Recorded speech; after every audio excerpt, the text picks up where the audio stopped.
Alors, bonjour les gars. Aujourd'hui, mercredi 22 février 2023, suite à un commentaire sur la vidéo de Jumia du 27 janvier, où la personne me demandait de refaire une mise à jour sur cette action. Donc, c'est ce que je m'en vais faire dans cette vidéo pour répondre à la question. Alors, là, nous avons un article qui parle de Jumia, un article du 18 février sur Investing, qui parle du bénéfice par action de Jumia Tech qui a dépassé les attentes de 0,30 euros. Bon, c'est pas grand-chose, hein, mais le chiffre d'affaires a surpassé les prévisions. Alors, ce que nous allons faire, comme d'habitude, nous allons essayer d'analyser cette action avec notre indicateur technique de la bande de Bollinger, parce que je vous ai présenté sur d'autres vidéos d'autres indicateurs comme les moyennes mobiles et comment les utiliser, mais on va se refocaliser sur les bandes de Bollinger parce que c'est beaucoup plus simple, surtout sur les grandes unités de temps, ça fonctionne très bien. Donc, on va se focaliser sur ça pour faire notre analyse et voir qu'est-ce qu'il en est sur l'action de Jumia. Alors, on va comme d'habitude commencer du mensuel jusqu'au journalier. Et sur le mensuel, nous allons voir qu'est-ce que nous avons sur Jumia. Alors, vous savez, Jumia a été introduit en bourse par ici en 2019. C'était en avril 2019. Donc, après ça, nous avons eu une petite accélération haussière et après, juste derrière, l'action s'est effondrée. Et ce que je rappelle toujours aux gens, c'est que lorsqu'une action entre en bourse, il est préférable de ne pas investir sur cette action et d'attendre toujours un peu. Ce cas de figure s'est répété avec beaucoup d'actions. La plupart du temps, ça se passe comme ça, que ce soit Snapchat, quand ils sont entrés, vous avez vu pendant plusieurs mois à dégringolade, que ce soit Facebook à leur introduction en bourse, que ce soit Coinbase dans le cadre des cryptos, c'est toujours le même schéma. Même Facebook, vous voyez, au tout début, il y a eu quand même une baisse, que ce soit Coinbase, comme je vous ai dit, que ce soit Coinbase et plein d'autres actions sont, voilà, Coinbase depuis son introduction n'est même pas encore remonté à son sommet historique. Donc, vous voyez, donc, dans la plupart des cas, après une introduction en bourse, il ne faudrait pas être sur les marchés. Il vaut mieux attendre un certain moment afin d'avoir beaucoup plus de données pour pouvoir vous aider à la décision. Donc, sur ce, on va revenir et commencer notre analyse sur le mensuel. Et sur le mensuel, qu'est-ce qu'on a? Nous avions eu les prix qui ont testé la bande de Bollinger supérieure à 20 mois. Donc, ce qui voudrait dire que pour nous, la bande de Bollinger supérieure représente les acheteurs et la bande de Bollinger inférieure représente la force des vendeurs.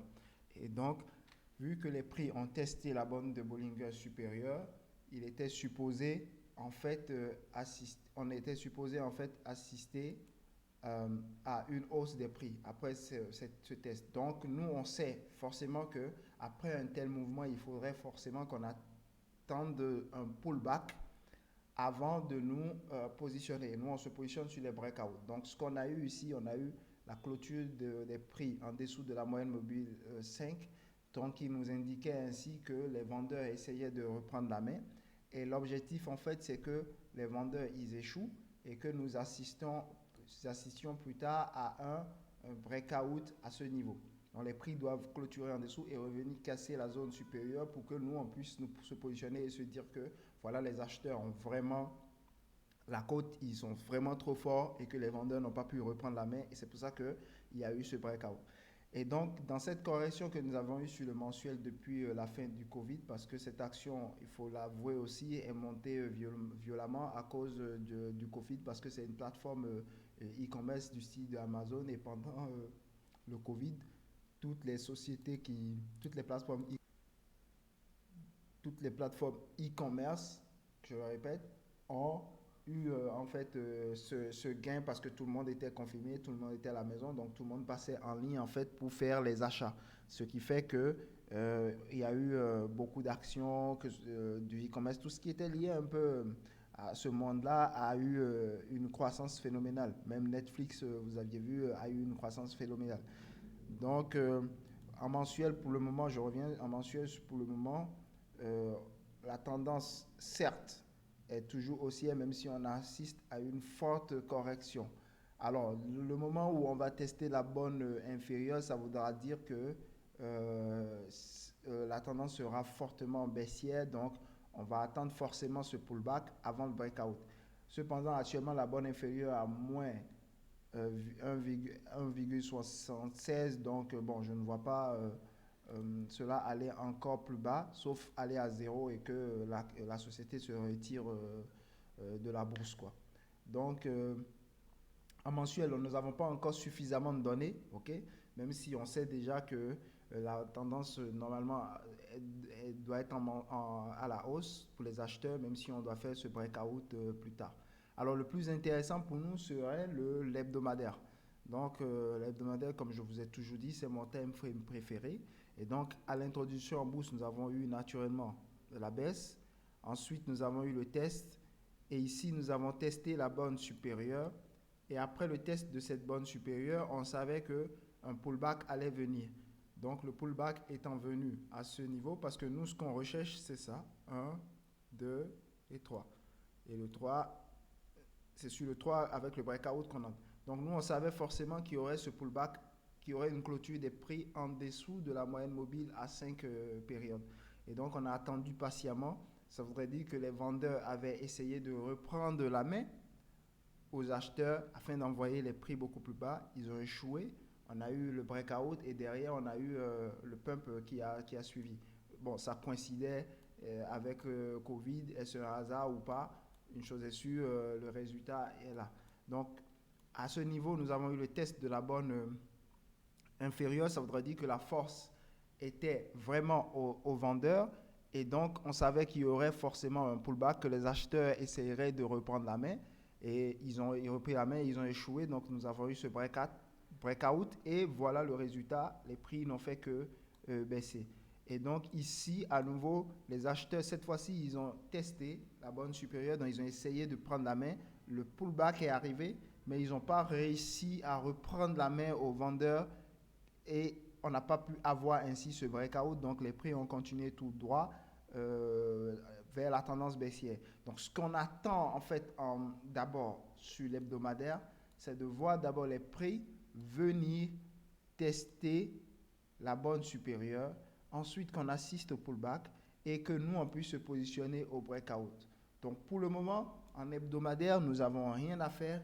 En hebdomadaire, je précise bien, en hebdomadaire, nous n'avons rien à faire. En mensuel, d'ailleurs, nous n'avons rien à faire.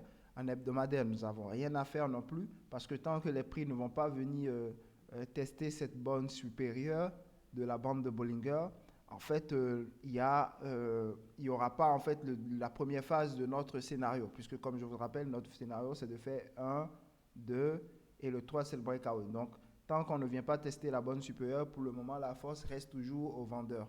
Il faudrait qu'on vienne tester la borne supérieure pour que les acheteurs puissent reprendre la main. Et en plus de ça, vous n'avez même pas encore de croisement de moyenne mobile pour ceux qui utilisent les techniques de moyenne mobile. Donc forcément, la force est toujours à la vente pour le moment. Alors nous allons aller sur le journalier. Et au niveau du journalier, à quoi on assiste en fait? Au niveau du journalier, je vais retirer le graphe. Je vais retirer, pardon, le pinceau. OK. Juste un instant, je retire le pinceau. Voilà. Au niveau du journalier, qu'est-ce que nous avons? Je vais rajouter tout de suite ma moyenne à 80 périodes pour savoir où est-ce que je me trouve. Alors, au niveau du journalier, qu'est-ce qu'on a? On avait dit ici qu'on a testé. Donc, on a testé la borne supérieure et on se disait qu'il y aurait la clôture en dessous. La clôture en dessous est venue, les vendeurs essayaient de reprendre la main.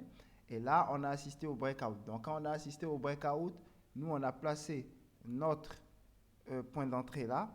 On a mis notre stop loss à ce niveau. OK? Donc, au plus bas ici.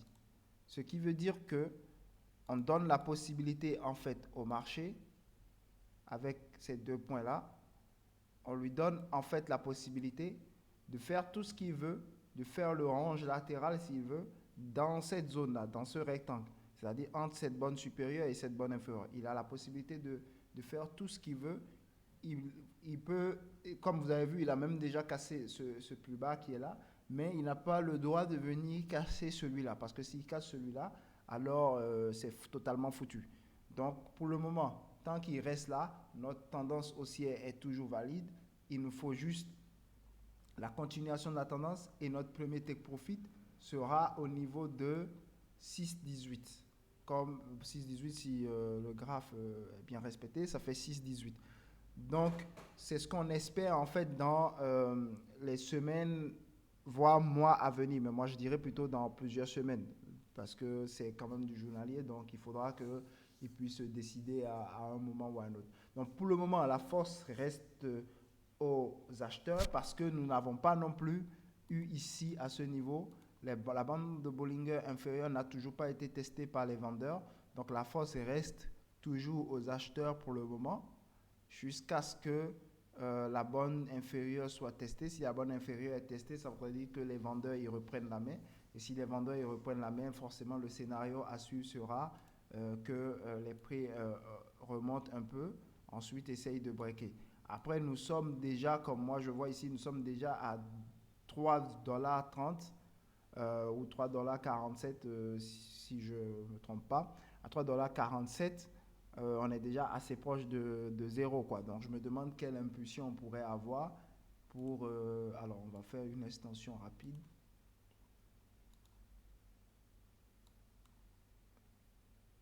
On se retrouverait à 1,82. Je trouve que c'est quand même trop bas pour cette action qui quand même apporte une certaine plus-value au niveau africain. Même si ce n'est pas Amazon, ça joue quand même son rôle actuellement. Bon, donc en résumé, c'est ça. Je vais faire le petit résumé. Comment on appelle ça, en mensuel, nous n'avons rien à faire parce que nous n'avons pas assez de données pour nous décider. En hebdomadaire, le plus intéressant, nous attendons d'abord qu'il y ait le test de la bande supérieure afin que les acheteurs puissent commencer à prendre la main. Et plus tard, nous allons assister à un petit pullback avant d'avoir le breakout où nous allons nous positionner. Et en journalier, on avait eu déjà notre entrée. Donc là, maintenant, il y a une correction qui s'ensuit. Tant qu'on est dans ce rectangle que j'ai identifié, il n'y a pas de problème. On est là, on a déjà pris notre point d'entrée, notre stop loss. Donc, on est dans le rectangle. Tant que les prix restent dans ce rectangle, il n'y a pas de problème. On va subir le range en attendant. Et après, on va assister à nouveau au breakout pour nous emmener au 6,12 comme prévu. Donc, en attendant cela, mensuel, il n'y a rien à faire. Hebdomadaire, toujours baissier, mais on attend que ça passe, ça devient pour les acheteurs. Et en journalier, pour le moment, c'est pour les acheteurs, même si on assiste à une correction baissière. Donc voilà le résumé de Jumia à l'heure actuelle du 22 février 2023. Merci.